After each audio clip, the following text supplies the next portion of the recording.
시청자 여러분 안녕하십니까? 반갑습니다. 김동수입니다.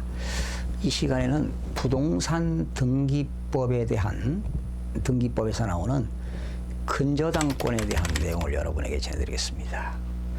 여러분 등기사항 전부증명서 학습하실 때 갑구와 을구를 공부하셨습니다. 갑구는 소유권에 관한 사항이고 을구는 소유권 이외의 권리에 관한 사항인데요.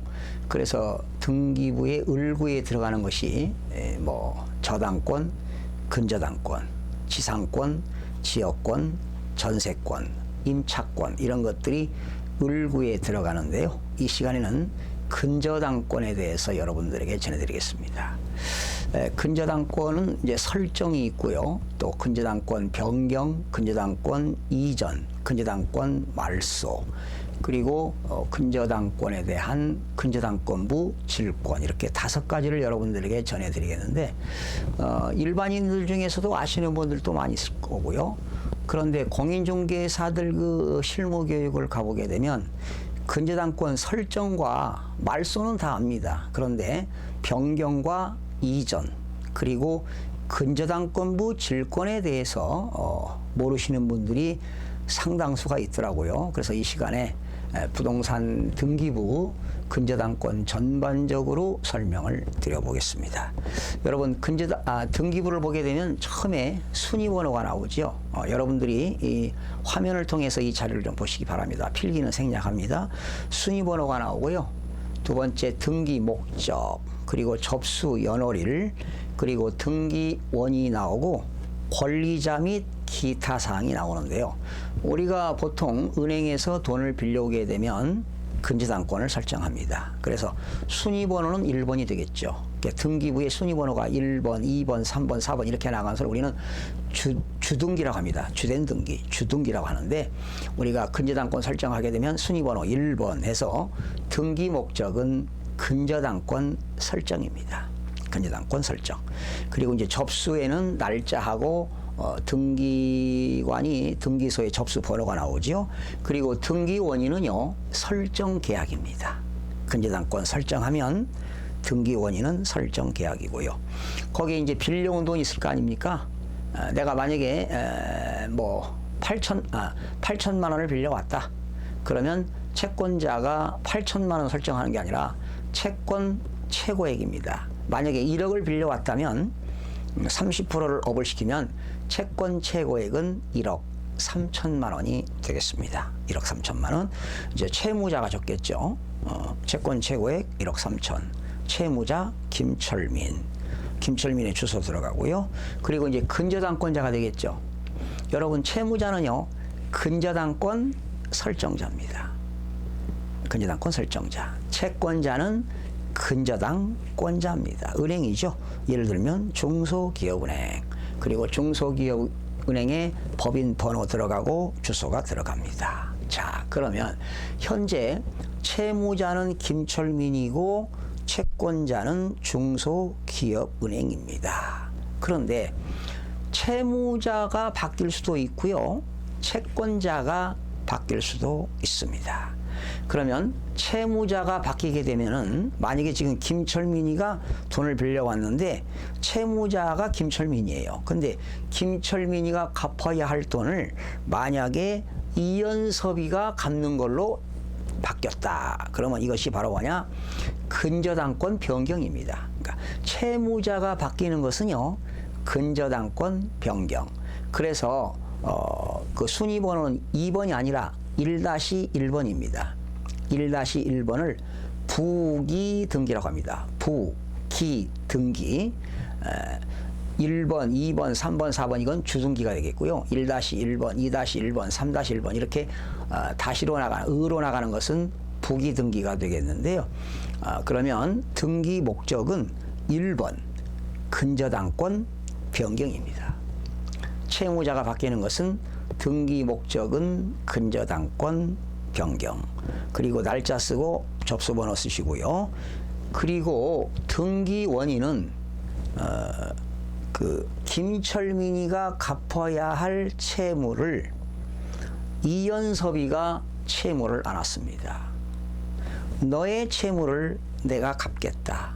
이게 근저당권 변경인데 등기 원인은 확정 채무, 채권 최고액 1억 3천에 대한 확정 채무를 너는 면제받고 내가 인수하겠다는 겁니다. 그러니까 등기 원인은 확정 채무의 면책적 인수입니다. 그러니까 종전 김철민이 채무자는 채무를 면제받고요. 누가?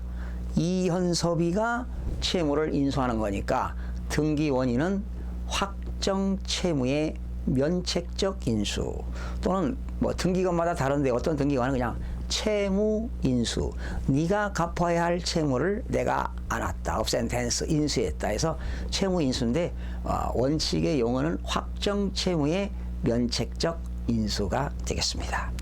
그 다음에 1-2번에 역시 부기등기인데요. 근저당권 이전이라는 게 있어요. 근저당권 이전은 채권자가 바뀌는 거예요. 그러니까 채권을 양도한 것이지요. 그래서 등기 원인은 확정 채권 양도입니다. 채권을 양도한 거예요. 지금 채권자는 누구였나요? 중소기업은행이었어요. 그 중소기업은행이 받아야 할 채권을 제3자에게 넘길 수 있어요. 이것을 채권 확정 채권 양도라고 한다. 등기 목적은 근저당권 이전. 그러면 중소기업은행이 누구한테 팔았느냐? 근저당권자는 음성저축은행입니다. 그냥 여러분들이 이해를 돕기 위해서 쓴 겁니다.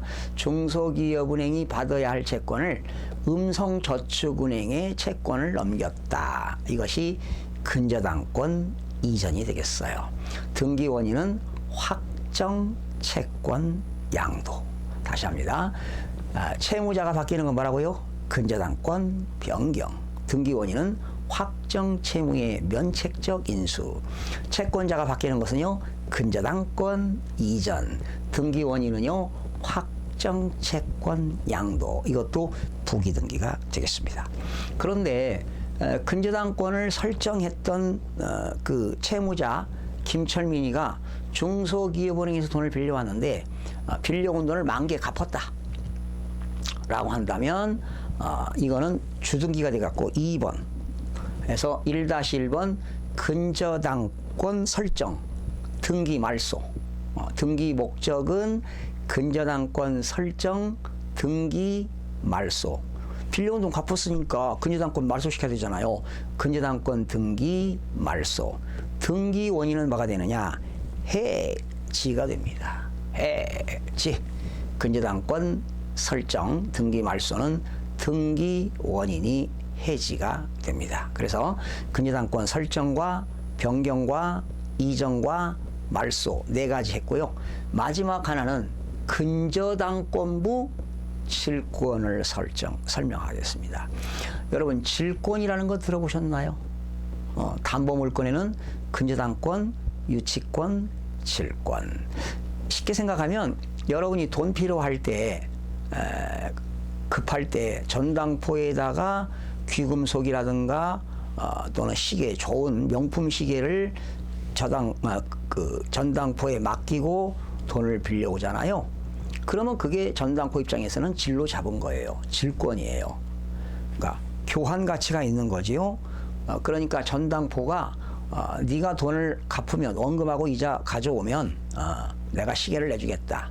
교환 가치를 목적으로 지배할 목적으로 갖는 것이 질권이다. 전당포 생각하시면 돼요. 질권. 자, 그러면 근저당권부 질권이라는 건 뭐냐? 예를 들면은 지금 채권자 그 근저당권 이전해 가지고요, 중소기업은행의 채권을 음성저축은행이 지금 채권자입니다. 근저당권자, 채권자예요.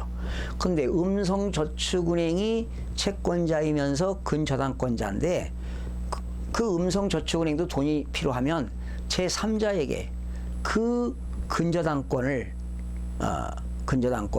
담보로 제공하고 다시 돈을 빌려올 수 있다는 겁니다. 그러니까 근저당권인 음성저축은행이 채무자가 다시 되는 거예요. 그래서 등기 목적은 근저당권부 질권입니다. 근저당권부 질권. 그러니까 채권자가 그 받을 채권을 담보로 제공하고 다시 돈을 빌려오는 거예요. 그러면 등기 원인은 설정 계약이 되겠죠. 그럼 마지막에 가서 채무자는 음성저축은행이 되고요. 채권자는 한국은행이 되는 겁니다. 그러니까 그 음성저축은행이 근저당권자, 채권자인데 그 채권을 담보로 다시 제공하고 빌려오는 것이 근저당권부 질권이다. 등기 목적은 근저당권부 질권, 등기 원인은 설정 계약 이렇게 되겠습니다. 이해가 되셨습니까? 근저당권 설정, 근저당권 채무자가 바뀌는 건 변경, 채권자가 바뀌는 건 근저당권 이전, 빌려온 돈 갚았다 근저당권 등기 말소, 등기 원인은 해지, 근저당권을 담보로 제공하고 돈을 빌려왔다 근저당권부 질권이 되겠습니다. 이래서 오늘 근저당권에 대한 내용을 다 여러분들에게 전해드렸습니다. 이해가 안 가시는 분들은 댓글에다가 뭐 질문이라든가 이렇게 올려주시고 하면은 이 전반적인 내용, 여러분들의 질의한 내용에 대해서 다시 한번 포괄적으로 일괄적으로 또 설명하는 시간을 갖도록 하겠습니다.